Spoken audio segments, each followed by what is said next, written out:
Welcome to In Such a Time, conversations on Jewish life, leadership, and meaning. Each week, Rabbis Jonathan Jaffe and Leora Londy explore the moments, questions, and ideas that shape who we are and who we aspire to be. And now, for this week's conversation.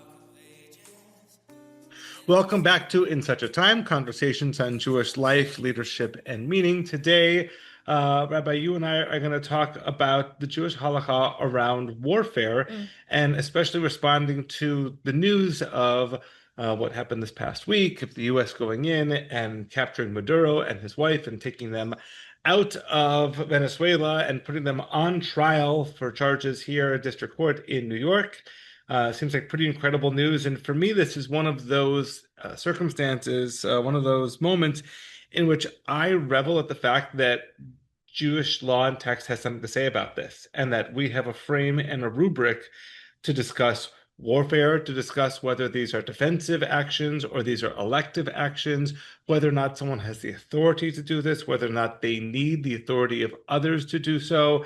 And I just stand back and say, wow, at the fact that we have a Jewish vocabulary for this. And so I thought maybe we'd turn to you and talk to us a little bit about the idea of different types of Jewish warfare and halacha. Okay, so I'm certainly not a public policy expert, and I'm not a foreign policy expert, and I'm no expert, but I do have a little bit to say about what the halacha on war is. And we're going to be looking at the Rambam's understanding in Mishnah Torah and one of his legal works about what are the different kinds of warfare. And so Rambam breaks it down into two kinds of warfare. There's milchemet mitzvah, which is an obligatory war, and there's milchemet reshut, which is a discretionary war. A milchemet mitzvah, like we've actually seen in action over the past few years. It's a war that you have to defend yourself from attack. And I think a lot of the wars that have been fought literally within the land of Israel have been perceived to be milchemet mitzvah, like that we don't have enough, like we're obliged and commanded to do so. It's to save Israel from an enemy, from threatening annihilation. Like this is a theme throughout the generations. And milchemet reshut is a different kind of war. Milchemet reshut is one that it's a war where you're looking to expand, you're looking for economic security, you're looking for political strategy. And milchemet reshut has, it's not a response, it's something that requires a bit of structure. You need a king, you need the approval of the Sanhedrin, of the court, and you need to consult with the Urim Utumim, like you need different levels of approval in order to go into such a war. Can you define for our listeners Urim and Tumim? Urim and Turim, that is like the below the Sanhedrin. It's like the powers that be who are in control of that area also have to have a say in that. And so when we're looking at war, I think we have to understand what is the purpose of war that is being waged. Is it a reactionary war? Is it a war that is defensive? Or is it a war that you're going out in order to gain something from that? Sometimes wars also change in the middle, like we go from one thing into another thing. And so I'm curious, what do you think this war is right now? What do you think that going in and capturing, or is it a war? What do you think capturing Maduro, what kind of war is that, or what kind of act of war is that for the United States? Well, you know, Rabbi, I'm not a political commentator, but I play one on podcasts. And no, but honestly, that to me, it's a less interesting question to say, well, what do I personally think about what just happened in Venezuela, as much as, again, for me, it's the wow factor of, hey, Judaism has something to say about this, and there's a vocabulary and there's a framing.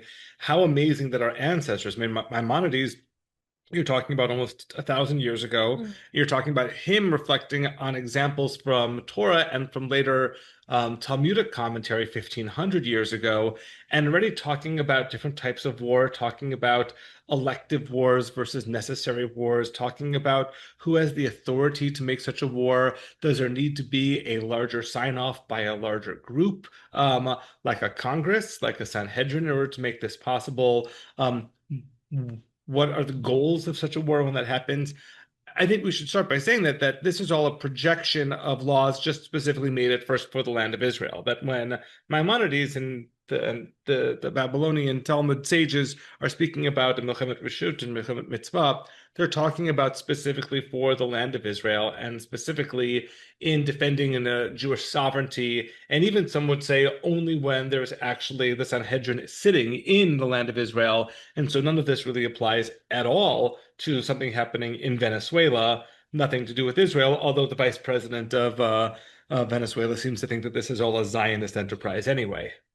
Yeah, but when we're looking at Jewish laws, we obviously want to apply it. We want to figure out how they're relevant to us. And I think that I am going to push a little bit here. And even though the rules of Jewish war don't apply to Venezuela, I think that really there is a question to ask. Like, is this an obligatory war to go out and to capture? I mean, this was not on my after Shabbat bingo card to turn my phone back on and to find out that the Venezuelan president was in U.S. custody flying over at the airport that I was right next to. It just wasn't on my bingo card. You waved hello out the window? Yeah, literally. I was like, oh my goodness. But I do think that it's important that we as Jews and we as citizens of the United States and we as people who are examining ancient laws that I think are applicable in many ways to modern law, that we think about that. Like, there's definitely a divide, not necessarily on party lines. I think totally on party lines, but go ahead. I think that maybe less than what I thought. Okay. Wow. Is this Milchemet Reshut or Milchemet Mitzvah? What are we defending? Let's talk about where this is found in halacha and where this falls. A Milchemet Mitzvah is something in which you are defending your sovereignty. And within the different interpretations of a Milchemet Mitzvah is the idea that if you are being attacked, that you are allowed to do so, or if an enemy is doing something in order to weaken your hold on your sovereignty or your land, then you are allowed to make this action unilaterally and without the confirmation of the larger Sanhedrin or Congress. So one could certainly make the argument that through the destabilizing forces of Venezuela, and Venezuela already and Maduro being indicted and his wife been indicted on criminal charges having to do with intentionally flooding the U.S. with drugs, intentionally being a middleman between Colombian cocaine and sending it to the U.S., intentionally being a money laundering for China and Russia and for Iran and for Hamas and Hezbollah. One could make the argument that Venezuela was engaging in acts of war against the United States.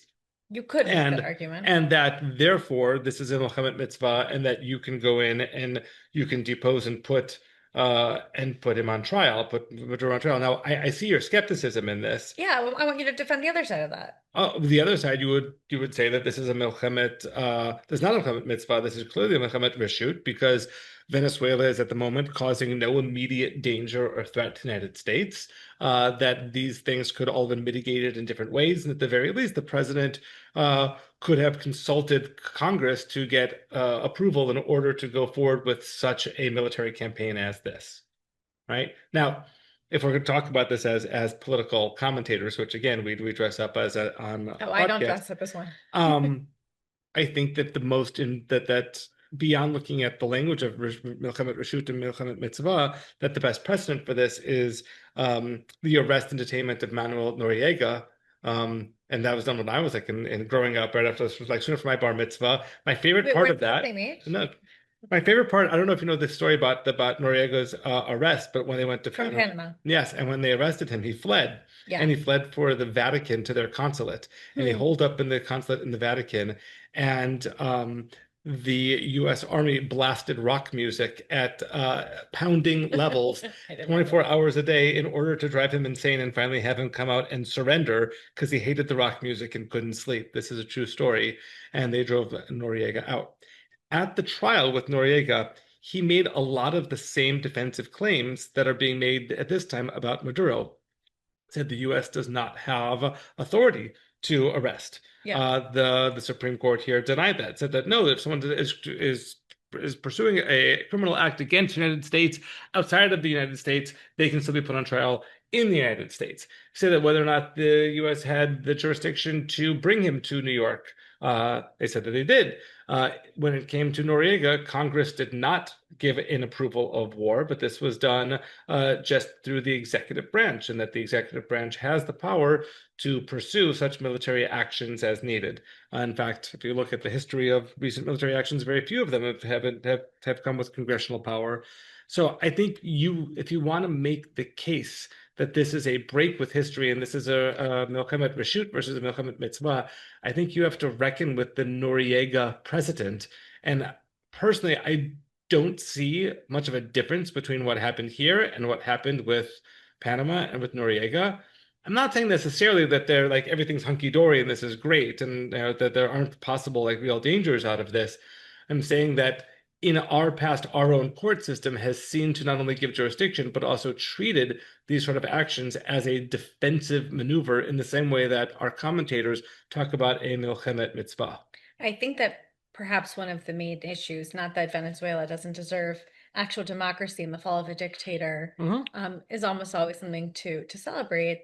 I think that what is causing fear amongst many Americans is the way in which this was done, which seems to be in line with many things that the president of our country does, which sometimes, the Rambam is saying that a discretionary war requires a king, requires approval of the Sanhedrin. And I'm not going to go back and forth about the legality of if this was an obligatory war or a discretionary war. I actually don't know, and I think I need to think that through further. I think that one of the issues that exists in many of the decisions that our president makes in his administration is that it doesn't always feel to be within the boundaries of how normal democracies act. And I think that can be frightening for Americans who see acts of aggression and acts of possible war without the approval of Congress to ultimately be threatening to the United States and to the people of the United States in the future. So I think it's really quite alarming when our president makes an arrest of someone who really has done terrible things, but it perhaps can make Americans feel like, well, what are the bounds of his power and how can he be checked? And so I think that this is about this specific case. And I think that the fact that the Rambam writes so explicitly about the laws of war exactly for this, so that we don't just get ourselves into frivolous situations of the abuse of power or the abuse of other peoples without explicit thought and thinking about how our actions affect lives, affect economy, affect others, affect even our enemies. And so, again, I hope that Venezuela, thrives after this moment. But I think that the way that it was done is something that is alarming for many Americans. Yeah, let me first disagree with you and then agree with you. Please. So the disagreement would be to say, well, just like showing the Noriega example, we can go through various examples of past presidents before Trump who took military action without consulting Congress. We could talk about Obama in Arab Spring in Libya, in bombing parts of Libya, bombing parts of Iraq as well under Biden, bombing in Syria and Iraq against ISIS. None of these required or asked for any kind of congressional approval. And so much like with Noriega not taking congressional approval, what's really the difference here? For me, at the same time, I feel your uneasiness, and I come just from the place of the current mayor of New York City has vowed to arrest Netanyahu for war crimes if he arrives in New York City. How would I feel if Netanyahu arrived for a UN meeting in New York City and was arrested by the NYPD and said that we have charges and there are things that Netanyahu is doing that is making Americans less safe, right? Would I feel that would be a massive abuse of power? And all the more so if America went in and arrested and took out Netanyahu in the middle of the night and brought him on charges in the U.S. Now, I may not agree with everything that Netanyahu does, but I do believe in in Israeli sovereignty. I was upset when Chuck Schumer called for regime change in Israel, and I thought for him as the majority leader in the Senate to be saying that Netanyahu's time has come to an end and there should be a new leader, I thought that that was an abuse of power. If I think that's an abuse of power, all the more so going to a foreign country, bombing their major military installations and killing 30 or so people, it sounds like so far, of the military guard, and then arresting and taking back with you the president and his wife. I understand that slippery slope and that uneasy feeling. Do we feel it's the right thing to be doing for certain countries to be going to other countries, arresting their leaders and putting their leaders on trial? What if that happened to us in reverse? And I understand absolutely the trepidation that you feel here. I think that, we become when one abuse of power happens in one direction or another, it makes it easier for the next abuse of power to happen, and so on and so forth. Yes. And I think that just one of the destabilizing characteristics of this moment is that there's been so much chaos in the way that affairs are conducted all over the world that we don't really know what makes sense and what doesn't make sense. Like, Americans don't know the Constitution by heart, and I'm not going to talk about Americans. I don't know the Constitution by heart. I wouldn't know how to stand up and necessarily fight for my rights if I felt that like there was impending doom and the end of democracy. And so when going back to this legal framework that the Rambam provides for us, I mean, it's very powerful because this has been thought through before. Yeah. Like, this is not the first time in history. I know that's your whole point. It's not the first time that there's been questions about what do you do when there is an infringement on rights? What do you do when you're fearful that war is not just, is not righteous, is not meant to be? And so it's comforting to me to know that throughout time that's been thought about and been processed from a legal, rabbinic, theological, philosophical, and ethical perspective. But I'm not sure I know how to apply this into what's happening now. Really? I feel like it's like such an interesting structure to do that. I'm not saying that you can't.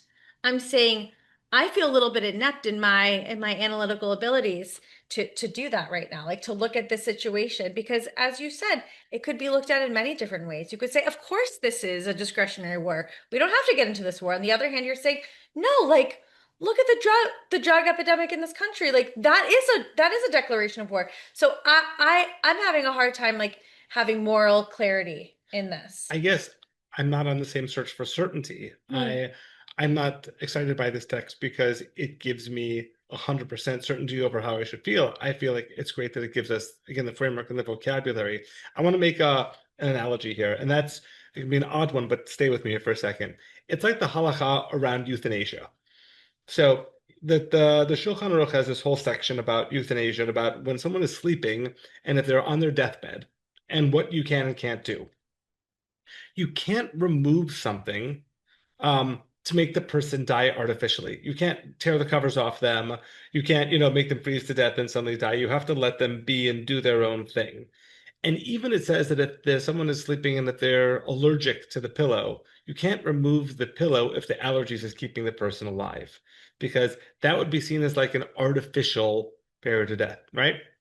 Then they say at the same time, then they say at the same time that if someone is outside chopping wood, and if the noise of the chopping wood every like 30 seconds is like rousing the person, making them up, you can silence the wood chopper. You can find people arguing back and forth about euthanasia, saying, is it akin to the allergic pillow, or is it akin to the wood chopper? And usually what people tend to do, of course, is take their predetermined views and just impose it on the Jewish structure and say, oh, this shows me that I'm right. And they use it as usual ammunition. But it's interesting because it shows it's on such a minute definition that these two sides can fall. And that's why I think that we are with this one, that this is, you can make a completely cogent argument for this being a milchemet reshut and therefore an abuse of power. And you could absolutely make the case that this is a milchemet mitzvah and therefore this is required and was done necessarily. I don't need this to like make me feel better about my decisions. I'm not searching for certainty. And I'll say with one last thing. I think it's really interesting that in both the Milchemet Reshut and Milchemet Mitzvah, that the obligation is always upon the sovereign to offer first terms of peace. Yeah. And I think it's interesting that in the commentary and in the press conferences afterwards, that the president and his team made it very clear that there were multiple opportunities for, and they had all of the the warships outside of Venezuela and saying, if you will surrender, we will put you in exile and you just have to leave Venezuela and you can go live the good life somewhere else and we're not going to arrest you. And they offered those sort of terms of peace. I think that's fascinating to see what was done and how it lines up with both or either of these two definitions, I think is really interesting.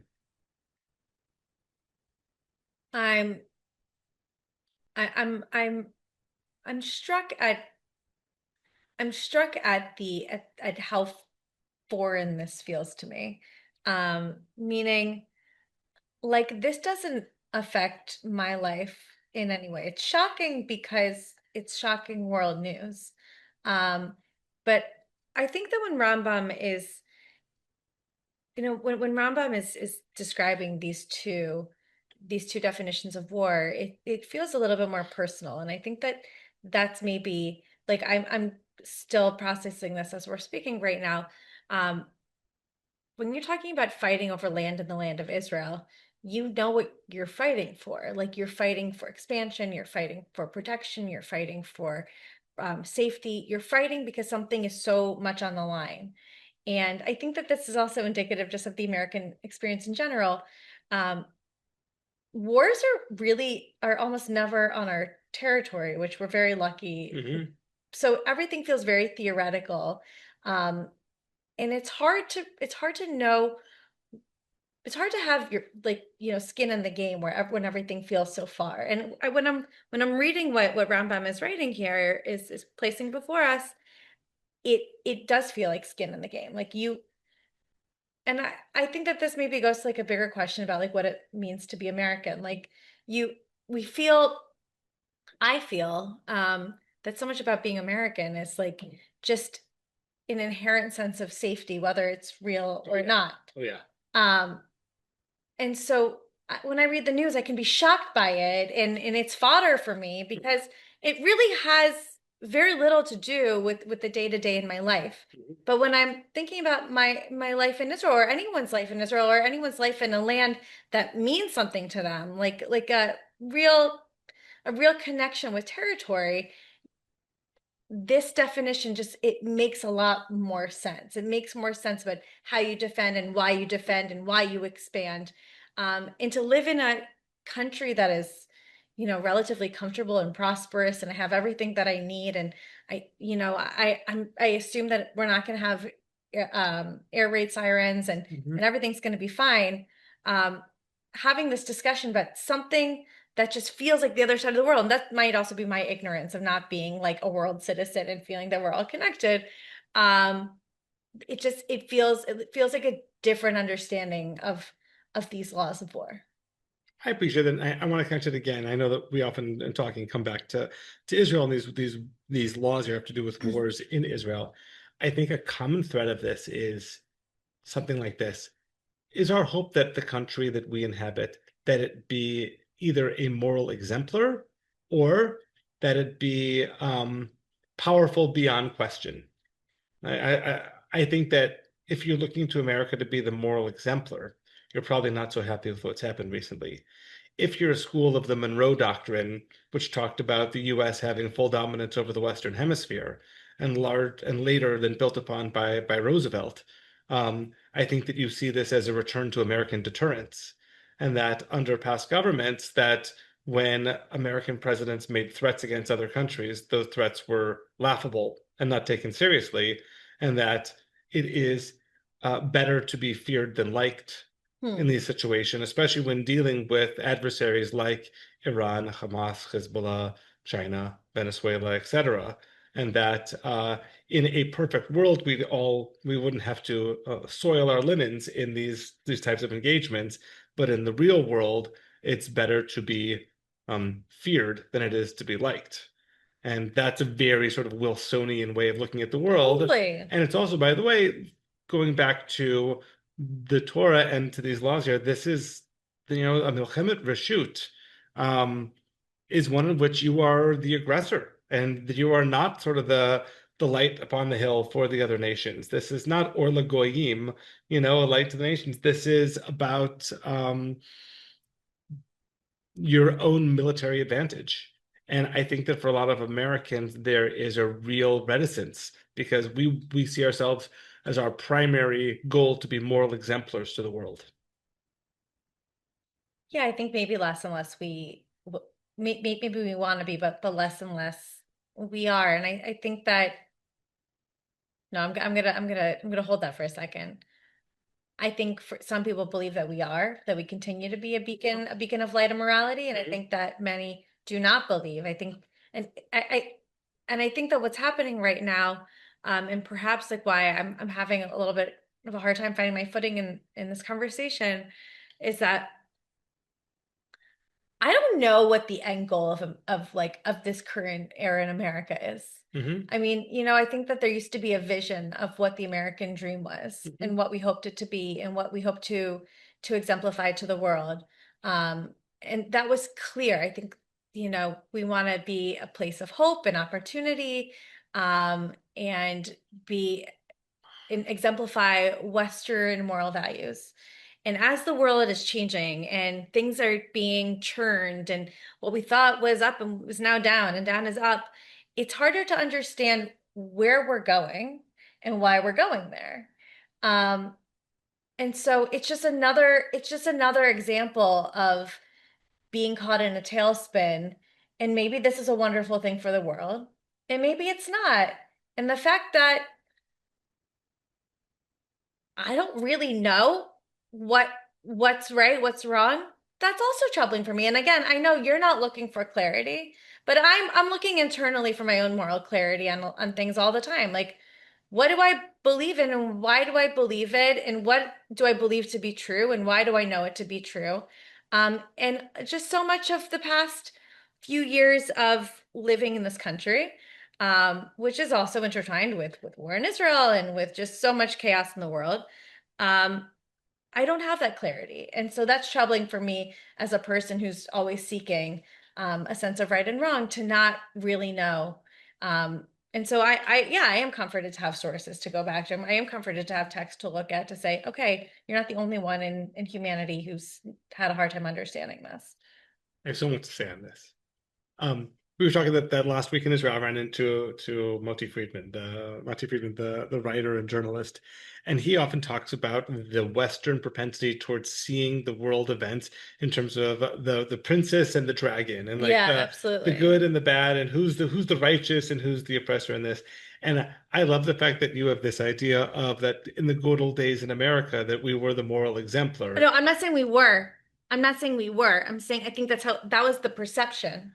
And I think I've never really had that perception. I think that scroll back through Vietnam, Korea, only getting into World War II once our own base was attacked, Spanish-American War. Well, you have your own narrative. You're lucky not to buy into collective narratives. No, I'm saying that we have always been a self-centered nation that was always engaging in military operations for our own benefit and strategic advantage. And I'm not ashamed of that because I think that's what every country does. And countries can use noble language to cloak what they do. But I think at the end of the day, that's sort of how the world works. And I'll liken this back to Israel again. The philosopher Yeshayahu Leibowitz, I know, spoke about, he hated the term Reshit Tzmichat Gulatenu for Israel, the idea that this is the beginning of our redemption, because it made it seem like Israel was more than just a country. It was actually the story. It was a spiritual story towards the eventual achievement of the Jewish people. he said that's idolatry. It's just a country. It's garbage collectors, it's cops, it's jails, it's the usual thing of all the dirtiness. It's just a country. And I guess that's how I think about both Israel and the US, two countries that personally I agree with a lot of what happens in both of them, but deeply flawed and very much so self-centered in their strategy and operations. I think it's interesting. I kind of like it's the way that you and I approach the world. You're a total rationalist, and I'm an ideologue with my head in the clouds often. And sometimes we meet in the middle there. Need that. Yeah, and so I appreciate your perspective on that. I appreciate, you bringing us back to like we were never that great, and we never were the moral compass of the world. I get that, but I think it's really hard to live a life and to live in a society and to live in a community where you don't know where your guiding star is. And perhaps others do, but it does feel a little bit blurry. I guess I feel like the opposite is when America does see itself as a moral exemplar and then makes huge mistakes, like going into Iraq and imagining that democracy is going to flourish in the Middle East because we're seeing it through American eyes. Do you know what my problem? I'm thinking about it right now with this moment Yeah. is that no one is willing to say on all parts of the political map and all parts of the map in the world, there's so little responsibility taking. Saying, we did this, maybe that wasn't the right thing. Let's reassess and go forward. And I think that a world that exists where there's no moral accountability, where no one's looking and publicly taking responsibility and looking at what they've done, instead making excuses in stories around what they've done to explain what they've done, I think that is a real moral slippery slope down the drain. If I disagree with you for a second, this is so good. Please. I love this. We're processing it together. I think it has been done, and I think it often has calamitous effects. I think I think it shows weakness. When Obama goes to the Middle East and does an entire tour, first thing at becoming president, it basically apologizes for American intervention in the Middle East, and then starts removing power from the Middle East in a vacuum, which Russia happily brings into Syria, in which then Assad kills 400,000 of his own people, and America doesn't lift a finger because there's red lines being declared that never actually get acted upon. And I would say the same thing, by the way, with Israel, that when there have been signs, I look towards Yitzhak Rabin here, of ultimately making gestures. And someone who I speak with only fondness, and not speaking in I think it's very different with him versus Obama, but to turn to the peace process and to say sort of Ashamnu, we've made mistakes along the way. And Rabin spoke about his own part as a military leader in being a part of, horrific acts towards Palestinians. And while I laud the fact that he did that, I look at what was the response and the outcome and a sense of weakness on the other side. I worry that when we take our moments to sort of do our own self accounting for the sins that we've done, how does that play out? I understand when you're in a war of power, you have to be powerful. But as a human, I'm not just talking about as a power player. As a human, you have to be human. Yes. You have to be human. Yeah. You can't think that you're above humanity. You can't think you're above morality. You can't think you're above saying sorry and taking responsibility. That goes for Israel. That goes for America. That goes for anybody. And so, again, the takedown of a dictatorship, I hope that proves to be a wonderful thing for the world. I truly do. But leaders that can't ever reassess or assess themselves, that is a dangerous, dangerous place to be in. That is a dangerous, dangerous precedent for the world. And so I think that there has to be a place between those two things. You take responsibility. You also hold on to the power in the ways that you have to. But it can't be one over the other. It has to be both and. Here, I completely agree with you. I think that I completely agree. I think that it is truly to detriment to our culture and nation that we have a president who is unable to show contrition, who the only reaction when you get hit is to hit back even harder, never admit you're sorry, never say that you're wrong for anything. I think that it spreads to the rest of culture. I think the rest of the Andrew Tate, Tucker Carlson, Nick Fuentes world of showing 100% conviction in all moments, of only being aggressive, of only attacking, of never admitting your fallibilities, of never admitting your mistakes, I think is a curse and a disease of our modern times. And so on that one, I'm with you 100%. So I think that our wars, hopefully, when they're waged, they need to be waged with the notion that we might make mistakes. Hopefully, we're going to do what we have to do in the most moral and right way that we can. But sometimes we're going to cross the line because we have to. But that at the end of the day, we're going to figure out how to go back to being human and how to be morally upstanding in the way that I think we have to believe that we know that we can and know how to be. Yeah, and I think if political and military leaders can't always do this, I think that the populace can. I think that in Israel after Sabra and Shatila and Lebanon, there was a real consideration of, oh my God, like what happened, and on our watch, how could this come to be? I think that the United States, certainly after Vietnam, but even more recently after things like the Abu Ghraib scandal in Iraq, I think that you see revulsion. I don't know. To stand up to what? To stand up to, I think that little by little, like there's an erosion of a sense of people being able to have an effect on society. And I'm more worried about more and more there are people who are completely removed from the realities of war, who hold tight to moral purity and judgment of others, then they have no idea just how lucky they are. And I think that when you see people in Times Square, the Democratic Socialists of America, condemning what's going on, and across the street, the Venezuelans are crying in joy at the fact that they're finally free, I think you see that dissonance. I think this also would go, by the way, back to my older example, that if, let's say, the difference between Netanyahu being arrested by Mamdani and Maduro being arrested by Trump is that the people in Venezuela are cheering in the streets. And if Mamdani were to arrest Netanyahu, even those who are the fiercest critics of Netanyahu would be outraged beyond belief. And I think that shows the difference between a democracy and a dictatorship. I do, at the same time, I don't think that means that the U.S. should have license to go out there now and decapitate every dictatorship on Earth. I think that's where I pause. That's where I get nervous. What's the next step? Like every time you think that, oh, like what could tomorrow be as unpredictable as today? I mean, yeah, it could. It could be. Not that long ago, Venezuela was one of the wealthiest countries in the Western Hemisphere, one of the highest standards of living. I think it's different that way. I think that, when the Arab Spring happened and there was sort of this very quick reversion right back to the same despotic governments, that Venezuela is surrounded by other countries, Colombia not so great, but other parts of South America that have functioning democracies. Yeah.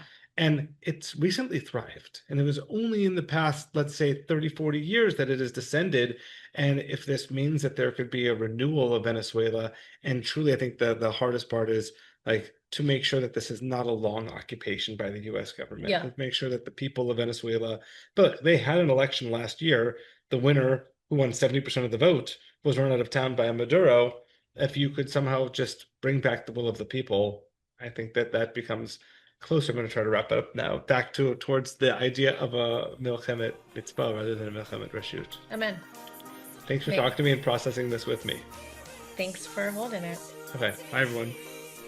Thanks for joining us on In Such a Time. Make sure to subscribe wherever you listen to your podcasts. To learn more about Rabbis Jonathan Jaffe and Leora Londy, or to connect with Temple Bethel of Northern Westchester, visit bethelnw.org. Or follow us on Instagram and Facebook at Temple Bethel NW. Thanks for listening.